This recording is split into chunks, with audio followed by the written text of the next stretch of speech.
Place यो चाहिँ परिरहेको छैन 5 वाटको हालेको थिएँ सो 10 वाटमा चाहिँ अपग्रेड गर्दैछु सो हामी थर्ड ब्रेक लाइट चाहिँ चेक गरेका थियौँ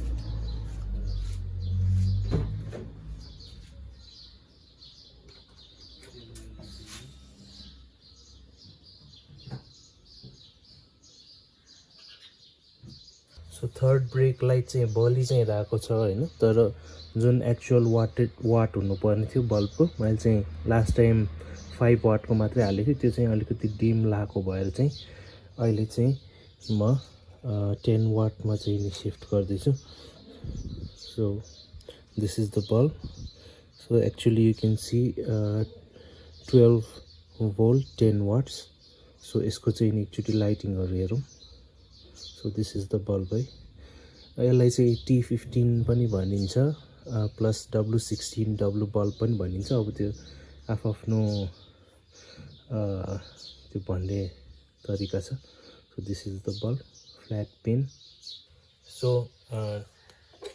डिक्की अनलक गर्नुहोस्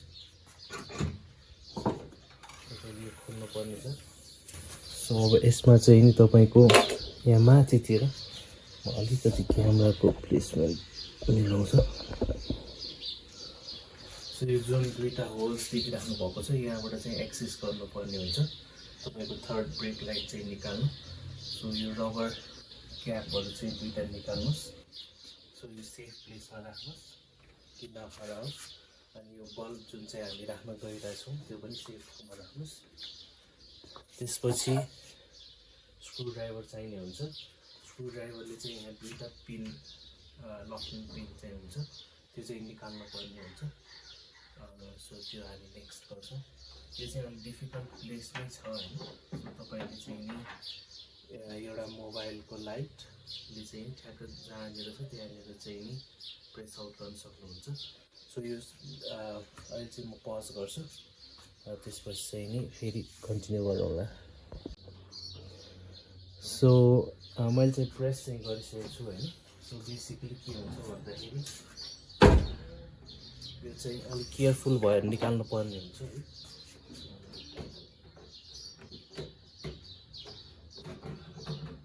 सो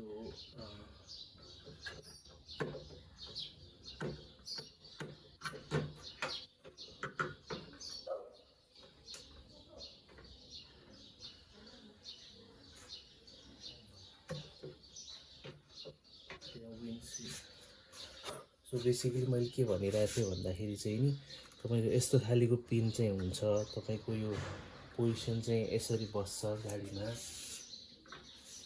सो तपाईँले त्यो होलबाट चाहिँ नि यहाँ चाहिँ नि प्रेस गर्नुपर्ने हुन्छ यो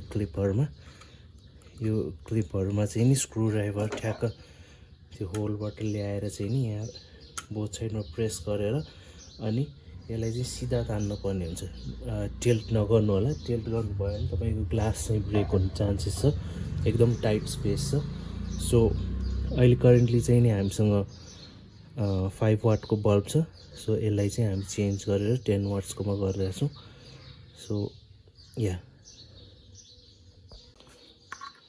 सो यो दुईवटा स्क्रु चाहिँ निकाल्नु भयो सजिलो हुन्छ मैले चाहिँ लास्ट टाइम पनि गरिसकेँ भएको भएर चाहिँ नि यो बल्ब चाहिँ सानो भएको कारणले चाहिँ अलिक निकाल्न चाहिँ गाह्रो छ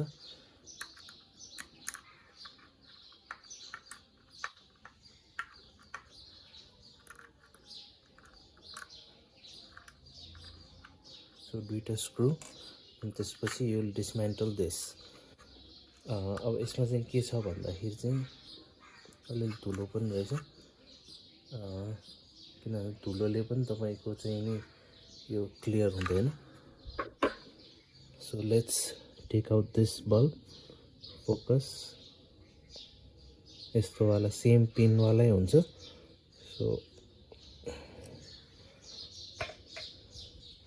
सो यो चाहिँ नि 5 वाटको बल्ब भयो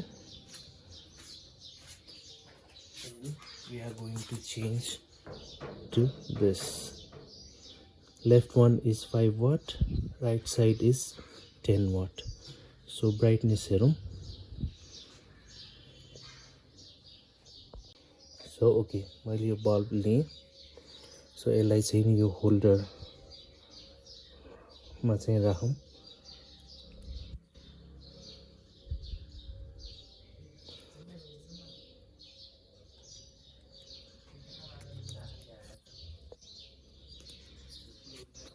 ल अब एकचोटि टेस्ट गरौँ। कनेक्ट दिस टु हियर अनि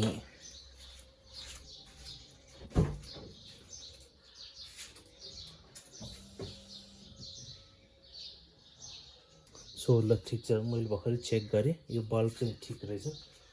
सो होल्डरबाट निकालौँ। We need to set it in our lens है। सो यो भित्र जाने चाहिँ एउटै मात्रै तरिका छ। सो अर्को वे अराउन्डमा चाहिँ आउँदैन मेरो विचारमा, किन भन्दाखेरि यहाँनिर चाहिँ नि यसो प्रोट्रुडिङ यसो निस्किएको छ ट्याब।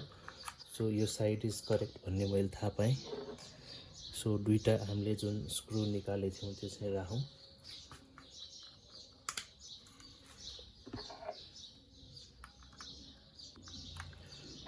ओभर टाइट नगर्नु होला, ठिकको मात्रै।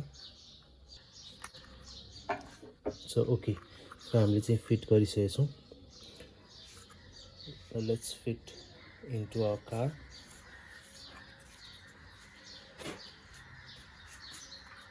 फर्स्ट वाटर इजेक्टको चाहिँ गरौँ। So let's test it one more time.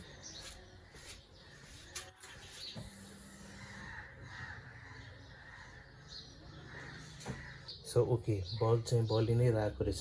So let's fit. यो फिट गर्नलाई चाहिँ तपाईँले अरू केही गर्नु पर्दैन, जस्ट पुस गर्ने हो। सो ठ्याक्क अलाइनमेन्ट स्ट्रेट मिलाउनुहोस्।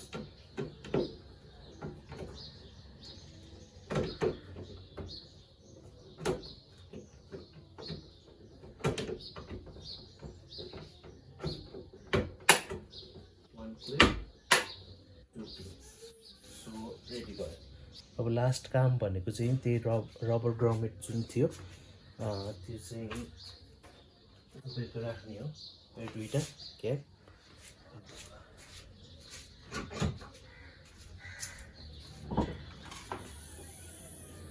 यो गर्नुहोस्, यो होल प्लग गरिदिनुहोस्, तपाईँको पार्सल ट्री अट्याच गरिदिनुहोस्। And basically it's complete. Thank you everyone. Okay, last final check करूँ।